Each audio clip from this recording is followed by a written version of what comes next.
રાજકોટ જિલ્લાના ઉપલેટા તાલુકાના ખાખી જારિયા ગામમાં લોકોને મળીને પ્રાકૃતિક ખેતી વિશે માહિતગાર કર્યા.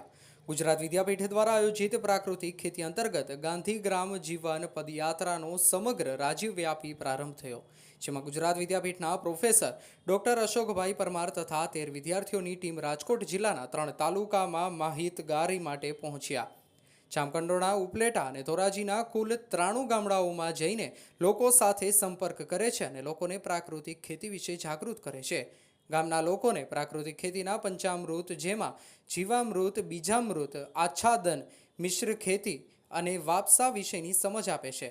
લોકસંપર્ક દ્વારા લોકોના ખેતરે જઈને નિમાસ્ત્ર, બ્રહ્માસ્ત્ર, અગ્નિઅસ્ત્ર અને 10 પરણી વિશે પ્રાયોગિક રીતે પણ માહિતગાર કરે છે. ઘણા ખેડૂતો પ્રાકૃતિક ખેતી કરે છે. તેમના ખેતરોમાં જઈને ખેડૂતો દ્વારા બનાવવામાં આવેલ આંકડાનું જીવામૃત, આચ્છાદન, જે સોયાબીનના નકામા કચરામાંથી બનેલ ધન જીવામૃત, અગ્નિઅસ્ત્ર, બ્રહ્માસ્ત્ર, નિમાસ્ત્ર વગેરેની મુલાકાત પણ લે છે.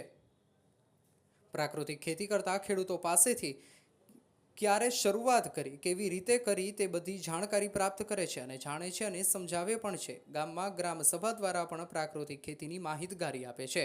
જ્યારે ગાંધીગ્રામ જીવન પદયાત્રામાં અમને પ્રાકૃતિક ખેતી અંગે ઘણો સારો હકારાત્મક પ્રતિભાવ જોવા મળ્યો. रिपोर्टर जगमाल सुवा, उपलेटा। आपका नाम और परिचय।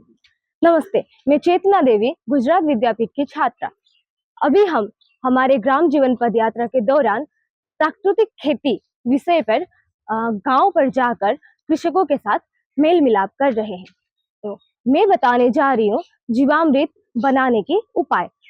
जीवामृत बनाने के लिए एक ड्रम जीवामृत के लिए हमें चाहिए 180 लीटर पानी, उसी के साथ 10 केजी गोबर, देशी गाय का गोबर और 8 से 10 लीटर तक देसी गाय के गौमूत्र, उसी के साथ गुड़ 1 से 2 केजी और बेसन 1 से 2 केजी।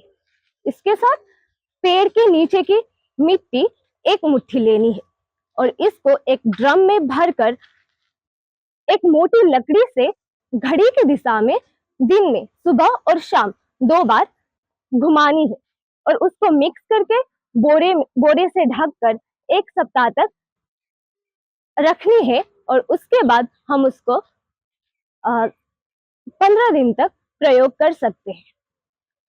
तो प्रयोग से खेत में क्या प्रवृत्ति आती है?